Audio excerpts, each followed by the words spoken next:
Hi guys, இன்னைக்கு நம்ம வந்து கட்டா குஸ்தி 2ஓட ரிவ்யூ பார்க்க போகிறோம். ரிவ்யூ பார்க்கறதுக்கு முன்னாடி எல்லாரும் லைக் பண்ணுங்க, ஷேர் பண்ணுங்க, சப்ஸ்கிரைப் பண்ணுங்க. பார்க்குறீங்க, ஆனால் யாரும் சப்ஸ்கிரைப் பண்ண மாட்டேறீங்க.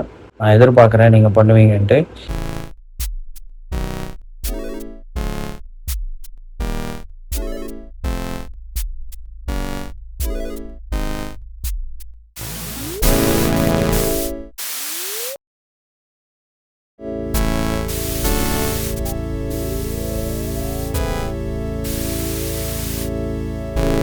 ஃபர்ஸ்ட் ஆஃப் ஆல், கட்டா குஸ்தி ஃபர்ஸ்ட் பார்ட் நான் வந்து நெட்ஃப்ளிக்ஸில் பார்த்துருந்தேன்.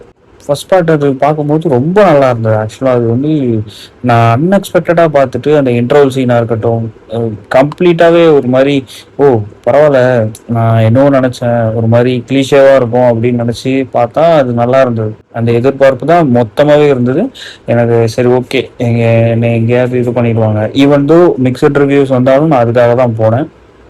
போனால் என்ன ஆச்சுன்னா அதை பார்ப்போம். என்ன ஆச்சுன்றதை இன்னும் தெளிவாக சொல்கிறேன். நம்ம ரிவ்யூக்குள்ளே போவோம். இந்த படத்தோட ஒன்லைன் என்ன, ஃபர்ஸ்ட் பார்ட் எங்கே முடிஞ்சதோ அங்கேருந்தே ஸ்டார்ட் ஆகுது. ஐஸ்வர்யா வந்து அவங்களோட ஸ்போர்ட்ஸ் குஸ்தியில் வந்து ரொம்ப இன்ட்ரெஸ்டடாக ப்ளே பண்ணிட்டு இருக்காங்க. விஷ்ணு விஷால் வந்து வழக்கம் போல் ஹவுஸ் ஹஸ்பண்டாக இருக்கிறாரு. அவங்க குழந்தைய பார்த்துக்கிட்டு இருக்காரு. ஸோ இவங்களுக்குள்ள ஒரு கான்ஃப்ளிக்ட் வருது. அந்த கான்ஃப்ளிக்ட் வந்து இவங்களுக்குள்ள ஒரு பிரிவினை வருது. அந்த பிரிவினை வந்ததுக்கப்புறம் இவங்க ரெண்டு பேரும் எப்படி சேர்றாங்க, இதுதான் கதை. இது வந்து எனக்கு தெரிஞ்சு ஒரு ஒன்லைன் வந்து ரொம்ப சிம்பிளான ஒன்லைன். பட் அவங்க வந்து இதை சொல்லியிருந்தா இன்னுமே வந்து ஈஸியாகவே சொல்லியிருக்கலாம். 2 hour போயிருக்கு. பாசிட்டிவ்னு வரும்போது சில சீன் தான் எனக்கு ஒர்க் ஆச்சு.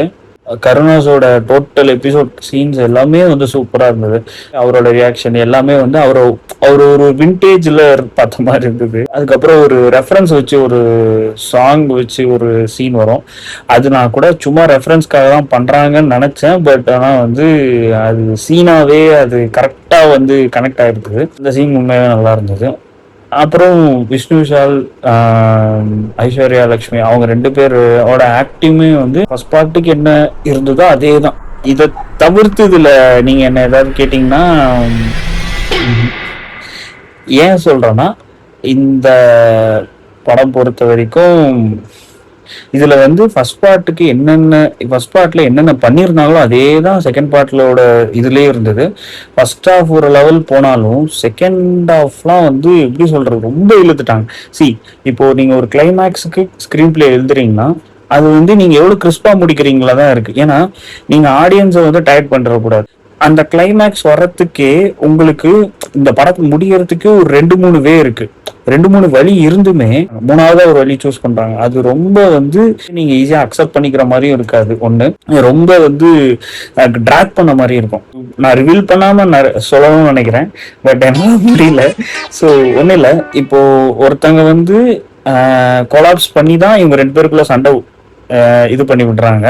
அந்த ஹஸ்பண்ட் அண்ட் ஒய்ஃப்குள்ள சண்டை வந்துருது. அதனால தான் இதுவாகுது. அந்த ஹஸ்பண்டுக்கு தெரிஞ்சிருது இவர் தான் இந்த வேலையை பார்த்தாருன்ட்டு.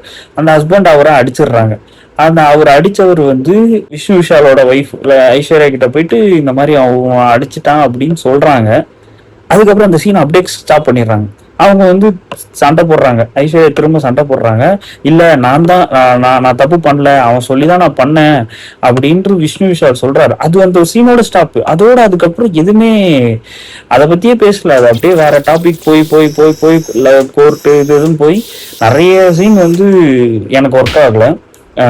மீன்ஸ் இந்த கோர்ட்டு சீனாக இருக்கட்டும், ஹோல் கிளைமேக்ஸ் சீக்வன்ஸாக இருக்கட்டும், அப்புறம் 2 கேமியோ இருக்கு. அது 2 கேமியோவுமே வந்து அன்வான்ட் மாதிரி தான் இருந்தது. அது சில இடத்துல ஒர்க் ஆனாலும் இல்லை, அது வேணான்ற மாதிரி தான் இருந்தது.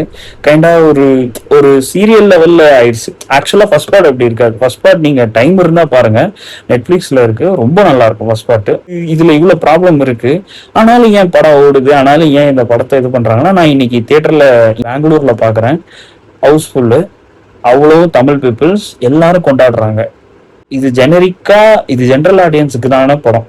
இது கண்டிப்பா ஜென்ரல் ஆடியன்ஸ் ஆளுங்க மேல ஒரு ஸ்டேக் வச்சு எடுத்த படம். ஸோ கண்டிப்பா அவங்களுக்காகவே இது போறதுக்கான எல்லா வாய்ப்புகளும் இருக்கு. நம்மள மாதிரி கிரிட்டிக்ஸ் இது ஒர்க் ஆகுமான்னா இது டவுட் தான். ஆனா இது எப்படி இருந்திருக்கலாம் நான் சொல்லுவேன். ஒரு எக்ஸாம்பிள் சொல்றேன். இது வந்து எங்க அம்மா சஜஸ்ட் பண்ண படம். If you have time have to watch it. இது நம்ம ஆளுன்ட்டு நம்ம லேட் பாக்கியராஜ் சார் வந்து ப்ரொடியூஸ் அண்டு அவர் தான் டைரக்ட் பண்ண படம், அவர் மியூசிக் பண்ண படம் வேற. இந்த படம் நான் இப்போ ரீசெண்டாக தான் பார்த்தேன், எனக்கு தெரியல. ஆனால் இந்த படம் நான் பார்த்ததுக்கும் இந்த படம் பார்த்ததுக்கும் ஒரு பெரிய கனெக்ட் ஆச்சு. படம் பார்த்தப்போ அவ்வளோ கான்ட்ரவர்ஷியலான சப்ஜெக்ட். இப்போ இந்த படம் வந்திருந்தா சென்சார்ல மட்டுமே ஒரு எத்தனையோ கட்டு போயிருக்கும், அது என்னால சொல்ல முடியல. அது இல்லாம அது அவ்வளவு அழகா சொல்லியிருக்காங்க. அந்த படம் நீங்க பாருங்க, பாட்டுல இருந்து எல்லாமே வந்து அவ்வளவு பெர்ஃபெக்டா இருக்கும். எல்லாருமே நல்லா நடிச்சிருப்பாங்க. சோபனா மேம் நல்லா நடிச்சிருப்பாங்க, அவரு நல்லா நடிச்சிருப்பாரு. பாட்டு எல்லாமே பயங்கரமா இருக்கும். சில சீன்லாம் வந்து ரொம்ப சிந்திக்கும்படியா இருக்கும். இப்படிப்பட்ட கதை தான் இது கட்டா குஸ்தி. ஃபர்ஸ்ட் பார்ட் அந்த லெவலுக்கு வந்தாலும் செகண்ட் பார்ட் அதை அப்படியே லோ பண்ண மாதிரி தான் இருந்தது. இந்த படம் பாருங்க, நீங்க இது பாத்தீங்கன்னா உங்களுக்கு இதோட ஒரு டிஃபரன்ஸ் நல்லாவே புரியும். ஸோ என்னை கேட்டிங்கன்னா இந்த படம் போய் பார்க்கலாமா தியேட்டர்லன்னா நான் வேணான்னுவேன். இது ஒரு டீசென்ட் கூட இல்லை, ஆவரேஜ் தான், ரொம்ப அந்த லெவல் தான் இருந்தது. ஸோ ஓடிடியில் பார்த்தீங்கன்னா அதுவுமே ஆம்லெஸ்ஸா இருக்குமான்னு எனக்கு தெரியல. But it's at your own risk ஆக்சுவலா. ஓகே, இன்னும் நல்லா பண்ணியிருக்கலாம், இன்னுமே நல்லா பண்ணியிருக்கலாம்.